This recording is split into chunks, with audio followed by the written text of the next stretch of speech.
everyone, Denise Middleton here. Welcome to Volunteer Vibes. So glad you guys could hang out with us for a few minutes today. Of course, we always meet here at 11 a.m. every Friday, so you guys can always join us. We just want to help you find the right volunteer opportunity for you. There are so many organizations and charities that rely on the generosity of volunteers. So we want to steer you in the right direction. And we want to start with the American Red Cross because they recently just celebrated their annual Red Cross Giving Day. Of course, they're helping people affected by disasters, big or small. And so we have our first guest here, Miss Vanessa Valdez. Hey there, good morning to you. Hi, good morning, everyone. So glad you can join us. I know the need is still very critical, with the recent tornadoes in Texas and Louisiana. So talk about the relief efforts that are underway right now.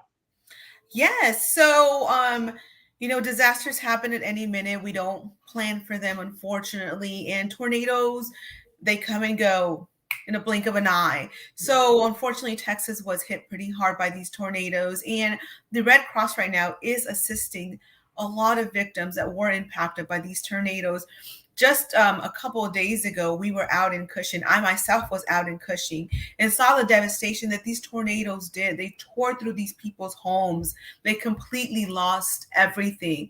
It was very touching and moving to see these, and it made the call for action even greater. We need those volunteers. We need those donations to come in.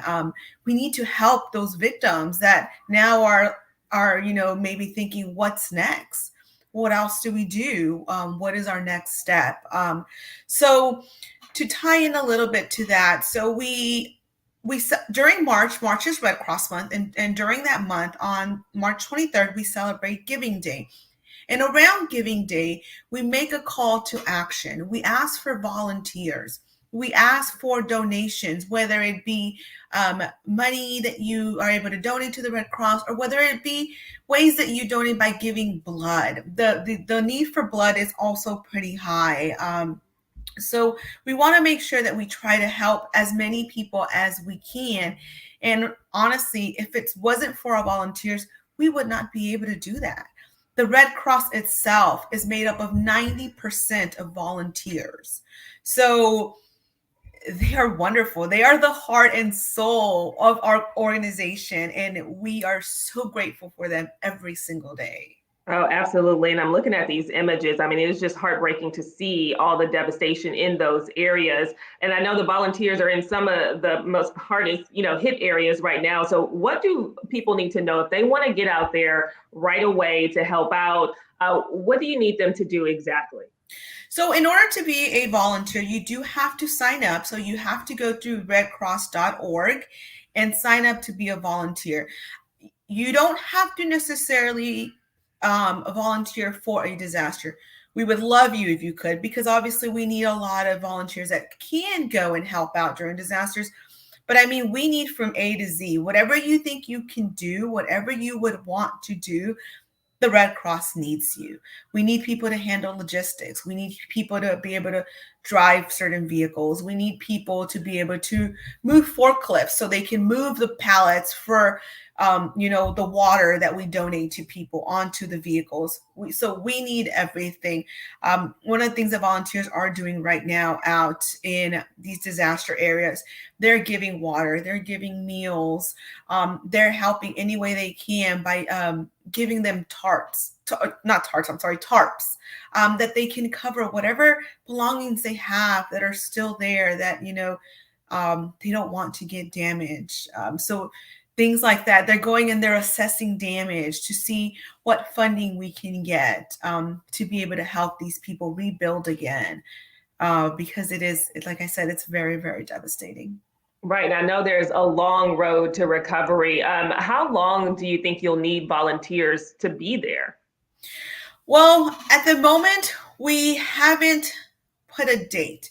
As long as the need is there, we will be there. So as long as people keep calling us and telling us that they need something from us, we will answer the call. We will be there for them. So we don't have an end date. If you need me, I'm there. Yeah, and what are the families saying there, about their needs and how urgent it is? Well, let me tell you about a family that I met. I met several, but this one really impacted me. Her story was very, very touching. She was actually, her and her husband, they live in a they retired in this home. They had this home for generations. So it's a true family home. And they were both settling down for the night, and she was sitting on her couch and she heard the loud noise of the tornado coming in. When she got up, she didn't make it far before it blew her away. She fell on the floor. She cracked open her head. Mm. When we pulled into their house, there was still blood splattered all over the floor. And she's telling us about how, you don't see it coming. It just comes and it rips everything that you have away. And that really, touches you. And when you do ask them, well, what's the next step? Are you going to rebuild? What do you want to do? They're still in shock. They don't know. When we met her, that was her first time seeing her home. She had just gotten back from the hospital. So she had not seen the impact that this tornado did to her home, not only to her physically, but also to her home. And when we spoke to her husband, he also told us how, he was asleep and it just hit them and they didn't expect it.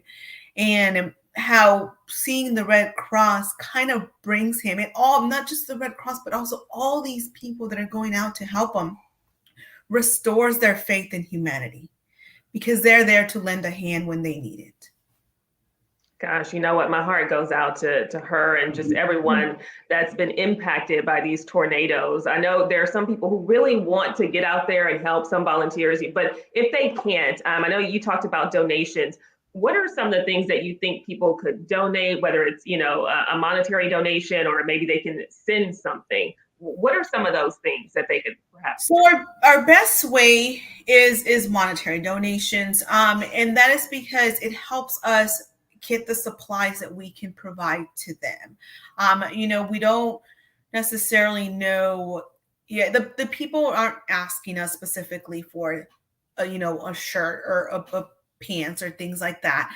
But what we are able to give them is, maybe a Visa gift card so they can go buy what they feel they need instead of us guessing what they need. So that's why the monetary donations are very important to us. And I feel like it helps them more because who better knows what they need than themselves? Right. And you mentioned earlier, March is Red Cross Month. So for those who may just now be joining us, tell us about that and just other ways people can get involved. I know the blood supply can be pretty short.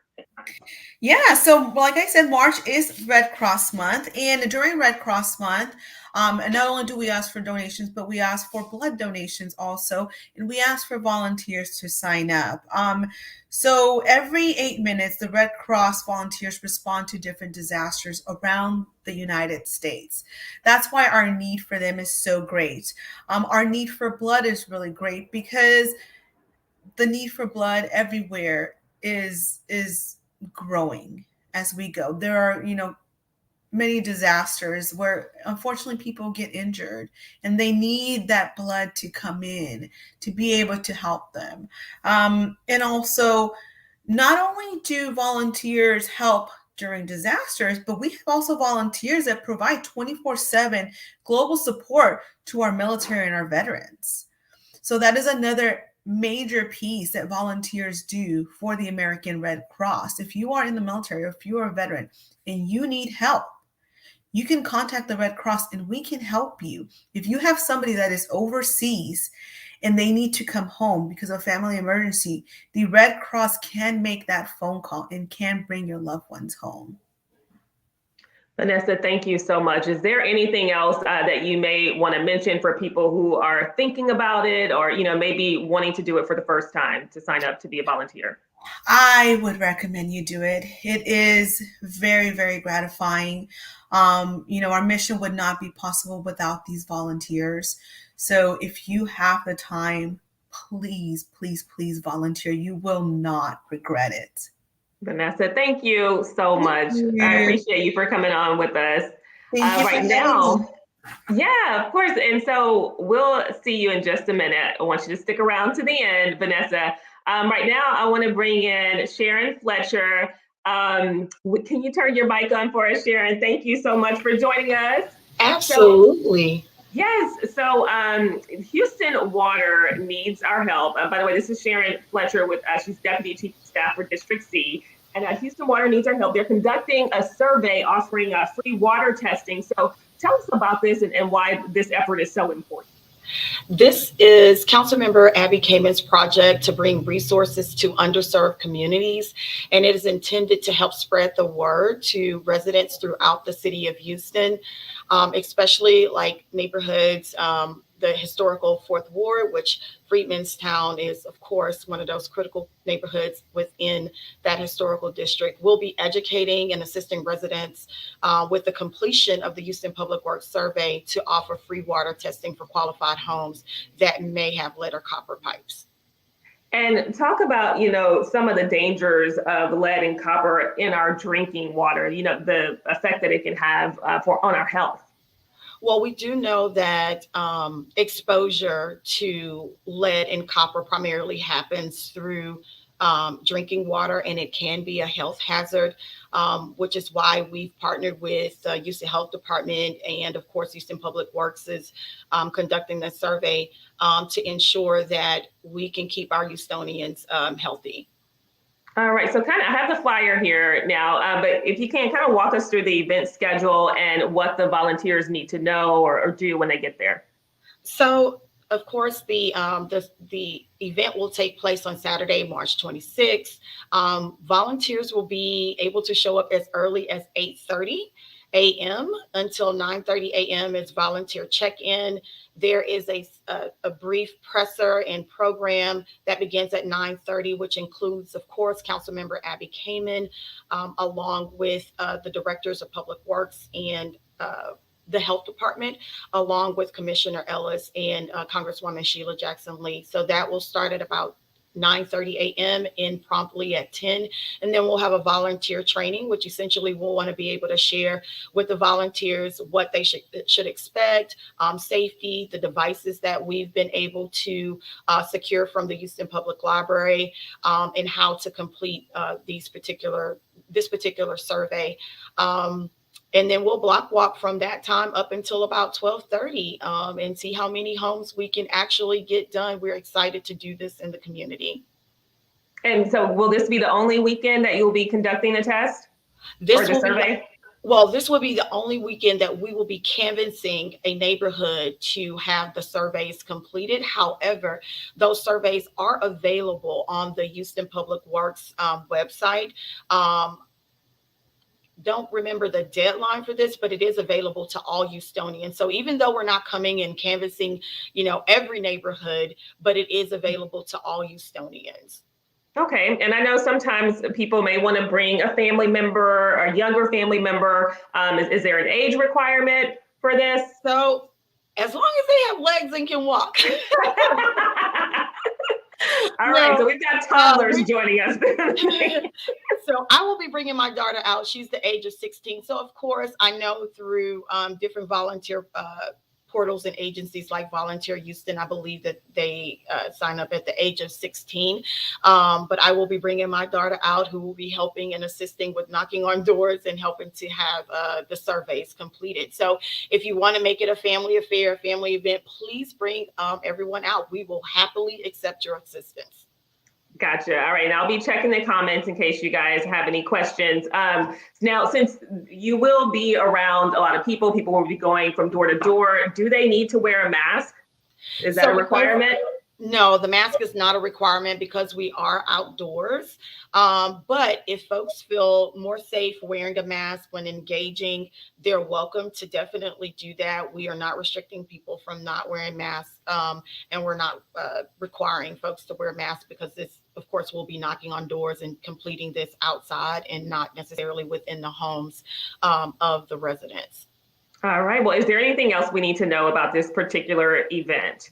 Well, just that we're excited. A council member came in and is excited to have this project come to Fourth Ward, Freemanstown. We cannot do this without the great partnership, of course, with the City of Houston, Houston Public Works, the Department of Neighborhood, the Houston Public Library, where we will be stationed and starting from the African American Library at the Gregory School, Houston Health Department, Freemanstown Association, and the Houston Freemanstown Conservancy have all graciously partnered with us in order for us to move forward with this effort. So we're really excited about having them partner with us. And then, of course, we want to thank the viewers for their spirit of service, and of course, Volunteer Houston for their engagement on this, and of course, Fox 26 for allowing us to be on the platform to share the important information about this particular event. Sharon, thank you so much. I hope you guys get all the volunteers that you need for the event. We appreciate you. Absolutely. Thank you, Denise. All right. And you know what? Speaking of Volunteer Houston, we are bringing on Miss Gayla Wilson. Hey, Gayla, we need your mic on too. Hey, Denise. Good morning, everybody. You're looking cute, by the way. I want to just go ahead and shout out to there we go. We've got the cute frames on today. I'm going to try to switch it up. Every time I'm on, I'm going to try to switch it up, but I know we don't have a lot of time left, but thank you so much for including the American Red Cross, because again, what they do to help in disaster recovery and help restore families, whether it's a disaster, whether it's fire, you name it, is very important. And so we are excited to be able to partner with the American Red Cross for any of their volunteer opportunities on the volunteerhou.org website. But I have a couple of things to feature today. It's a great weekend to get outside and volunteer. So the Westbury Community Garden is looking for about 8 to 10 volunteers to help with their community garden. And so they're getting ready to start planting fruit trees. And so they need help to weed the orchard before they plant them, but also you'll be applying mulch, weeding, and anything else they need in the community garden. It's going to be located at 12581 Dunlap, 77035, tomorrow from 9 to 12. Volunteers can be 16 and older. It is family friendly. Wear comfortable clothing, bring some sunscreen and a hat maybe, because it's going to be warm. And the second opportunity, it's Bayou Festival Art Weekend. They're looking for volunteers for Saturday and Sunday to help with selling festival t-shirts, posters, cups, and any other merchandise in some of their retail areas. You'll get training before the beginning of the shift. And so if you need a little elbow grease this weekend, kind of strengthen it up, because you may have some heavy lifting to do as you're setting up and restocking inventory. So it's an outdoor event. Volunteers do need to be 18 and older. One of the perks is that you get free admittance, of course. You get a festival t-shirt. It's wheelchair accessible. So that's a nice additional opportunity and feature, because sometimes we don't always have the opportunity to focus on those opportunities. So it is a wheelchair accessible event. They're providing snacks. You get a chance to take a break and see the beautiful art and enjoy the weather. It's Saturday. The shifts are from 9:30 to 1:30, and then from 12 to 4, both Saturday and Sunday. Go to volunteerhou.org. All right, Gayla, for some people who may have never volunteered or may never, been on your website, talk about how easy it is to become a volunteer and what they need to do. It is extremely easy. You go to volunteerhou.org. You'll click on the volunteer link at the top of the page, and then it'll ask you to register and create a profile. You create you provide very basic information. And then once you indicate what your interests and skills are, so let's say your interests are families, youth and children, education, environment, you will start to receive a weekly email with different volunteer opportunities. And then once you see something that aligns with your interest or schedule, you click on the link, you get all of the details. And if it's something you want to do, you'll see a blue button that says respond. You click respond, provide a couple of more pieces of information, and show up and serve. It is as simple as that. Boom, just like that. Just Gayla, like that. thank you so much. You always keep us well informed. And of course, it's not just about giving back. This gives you a sense of purpose and you get an opportunity to connect with so many people in the community. So I hope you guys are able to get out and have a good time while giving back and have a great weekend. Of course, you can join us back here next Friday at 11 a.m. We'll have plenty of opportunities for you. Bye, guys. Bye. Bye. Bye, Vanessa. Bye, ma'am.